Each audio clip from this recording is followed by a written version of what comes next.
Hi everyone, today I want to talk about V-mount batteries and which one is the best one to buy in 2025. Now I have four of arguably the most popular batteries here. We're going to be comparing the 99 watt versions of these batteries. First up, I have the Neewer 99 V-mount battery. Now Neewer did send me this battery, but they have no input in this video. Next up, we have arguably the most popular battery, the SmallRig 99 VB Pro. We also have the KNF V99 Pro battery. And lastly, I'm comparing the Core Nano X battery. Now, this is the 150 watt version, but outside of the physical dimensions, the 99 watt version is exactly the same. Unfortunately, I couldn't get my hands on the 99 watt version, so I will be using this one just for comparison's sake. All right, let's talk about build quality and overall design. So on the bottom of the list, I would probably have to put that at the Core Nano X. It is plastic feeling through and through, and the design is something less to be desired, especially when you're comparing it to the other three that I have here. The plastic ports on the top also feel very thin, and I feel like it's gonna rip off if I just pull too hard. So I was quite surprised at the build quality. I thought it would be a little bit more premium feeling, especially when you consider the price point of these batteries. So yeah, I would put that at the bottom of the list for me. Next up, I want to talk about the Neewer one, also very plasticky through and through, but I do really like how they have this ribbed design on the edges of the battery because it makes gripping this battery really easy, especially if you need to pull out the battery from the back of your camera. I sometimes have sweaty hands, so it's nice that this is there for that. I also like this design on this front of the battery. Gives it this really nice character. But yeah, that is obviously a personal preference. Next up, we have the SmallRig one, which feels very premium, minimal, and clean. And I really love the design on the top of the port here, which tucks away and doesn't flap around. So I really, really do like that. But again, I did not realize how slippery this battery was up until I tried the newer one, which has the grips. But surprisingly, on the top of the build quality design, I have to give it to the KNF one because it also has this rib design on the side. I really like this gunmetal finish and it feels really nice on the hands. However, the main issue is the port door and it's very difficult to open for me. But I'm going to get into that a little bit later. But in terms of the actual design and the build quality, I have to give it to the KNF one because it also has this glass finish plus the rib design, which I really like, that the SmallRig one does not have. Now, the next thing I want to talk about is the displays on the front of these. So the newer one, when I turn this on, it has this just black and white display. It gives you the outputs of each of the ports and how much voltage is going out, which is really nice if that's something you want to see. And there's also the battery indicator as well. Now, this information isn't useful for me. I don't need to see how much voltage is being used by each of the ports. So there may be some people out there that really find that information useful. I simply prefer knowing how much battery life is left. Now on this SmallRig one, you get this color screen on the outside and you can see very nice and large the battery percentage that's left with this design of a circle that shows you the remaining battery life. The KNF one is very similar, although I do find it a little bit slow to kind of pop up and show you the battery life that's left. So this one is even larger. You can see that there's 41% here. Also color, so very similar to the SmallRig one. But surprisingly, my favorite is the display on the Core Nano X because it's very legible, it's large, and when I'm quickly trying to see how much battery life is left, when this is plugged into the back of my camera, I can always just see that, okay, I have 83% here. And when you compare that to again, the newer one, and you can just see how difficult it is to see the actual battery life of the newer one. And I don't really think having a color screen is any useful on the V-mount battery, but that may just be me. So in terms of screen, I have to give that to the Core Nano X. I really like that feature and the size of that. Okay, let's talk about the inputs and outputs of these V-mount batteries. So again, on the bottom of the list would have to be the Core Nano X because it has the least amount of ports available compared to the other options here. You have one D-tap, you have one USB-C in and out, and you also have a USB-A port. Now, just in terms of availability, this is quite limiting, especially when you have other accessories that you're mounting onto your cinema camera. I also find that sometimes this D-tap on the top can get in the way. I had one accessory where the wire of the D-tap was going towards the USB-C cable, and it actually ended up blocking the ports of my USB-C port. So that's just something to kind of keep in mind. So this is the only battery which has the D-tap on the top. Next, I want to talk about the KNF one. Now, the rubber port on the top is so difficult to open. It's actually quite frustrating because it does take me 5 to 10 times to get my hand in there and get it open. So I really don't like the port on here. Also feels very thin at the top. But in terms of inputs and outputs, you have a USB-A, 2 USB-C ports, and a 12-volt out.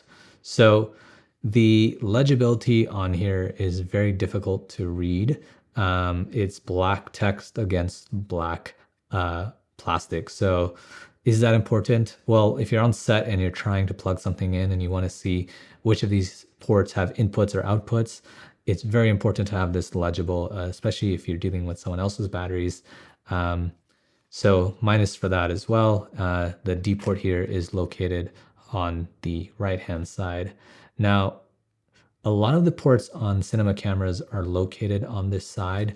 So when you plug this into the back of a camera and your D-tap is here, it's going to get in the way of your SDI input, your audio input, your timecode inputs. So that is an issue that I find when I'm working with cinema cameras and the D-tap port is on the right-hand side.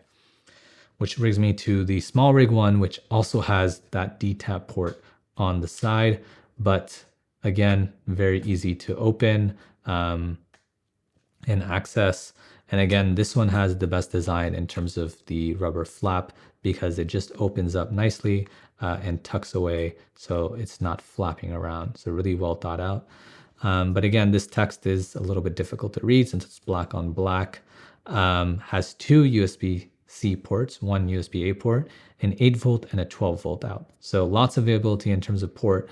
You can power numerous amounts of accessories, which is really, really nice. So I do really like that. So that's going to be on the top of my list, but the cake goes to the newer one because it also has 2 USB-C ports, a USB-A port, a 8-volt out, and a 12-volt out. But I love the fact that the text is white and it's legible to read, really nice and easy. And both of the USB-C ports are in and out. So they're both bidirectional, whereas the other ones don't have that. One of them is input and the other one is output.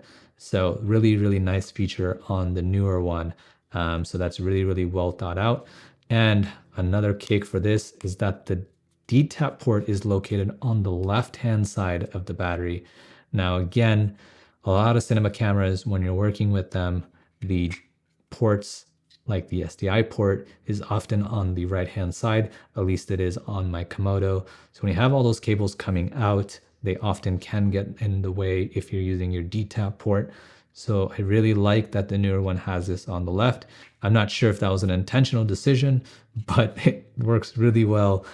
So ports-wise, the newer does take the cake on that one. Next, I want to talk about the charging capabilities of all of these batteries. They all take 100 watt USB-C power delivery inputs. Now, when I was searching online, I did notice that the small rig one and the KNF one take about 2.5 hours to charge fully from 0 to 100%, whereas the Neuro and Core Nano X one takes about 2 hours. I'm not sure why there's a discrepancy considering all these battery sizes are all 99 watts. And also the fact that they all take 100 watts inputs. I'm assuming the small rig and KNF one have different charging curves and why they're a little bit slower to get to 100% compared to the newer and Core Nano X that get fully charged within 2 hours. And one last thing I want to mention is that the newer one actually comes with an app. Now, I don't know how useful an app is on a V-mount battery, But presumably, if you have multiple V-mount batteries that are all in different places, and you want to see how much battery life is left, and which one needs to get swapped, for example, if you're the first AC or second AC, then this can be very useful, assuming all of your batteries are from Neewer. It's a great way to kind of just see how much battery life is left, how much power draw each of your accessories are taking. You can even limit how much power draw is being taken from each of the ports. So personally, for me, that wouldn't be very useful, but that is a really nice feature, one that the other batteries don't have. So that is another plus for the Neewer battery. And I like when companies do innovative things. So it's nice to kind of see Neewer is pushing that boundary with some app control. So one other point for them on that. So in terms of pricing, it's hard to put an exact number on these because they're always fluctuating and going on sale, especially if you're getting them off Amazon. The pricing and coupons and discounts are always changing on all of these batteries. Now, normally the KNF one is found to be the cheapest one, and I think it's a tremendous value for what you're getting, especially with the design and build quality. My only gripe with this one is really this top rubber port, which is very difficult to open. The DTAP port is on the right-hand side instead of the left-hand side. And again, sometimes it does take a while for this battery to kind of boot up and get started. The second cheapest option is actually the Neewer one, which has a ton of port availability, really well built, kind of a cool design. And I do really like the fact that the DTAP is located on the left-hand side. So big bonus points for that. This also has the app, which I personally don't find useful, but some out there may. The only gripe I have again here is the display. I do wish it was larger and easier to see how much battery percentage you have left. But some people may find the voltage output and input valuable. So that is something to consider. Now, both the small rig and the Core Nano X batteries are the most expensive. I would definitely choose the small rig one over the Core Nano X. The only reason I have the Core Nano X battery again is because it communicates information to my Red camera. So that's why I have gone with that one. But the small rig one, I would definitely choose over the Core Nano X. But if I had to choose a winner out of all of these, in order, I would go Neewer, KNF, small rig, and then Core Nano X, just in terms of the value and what you're getting in terms of feature set.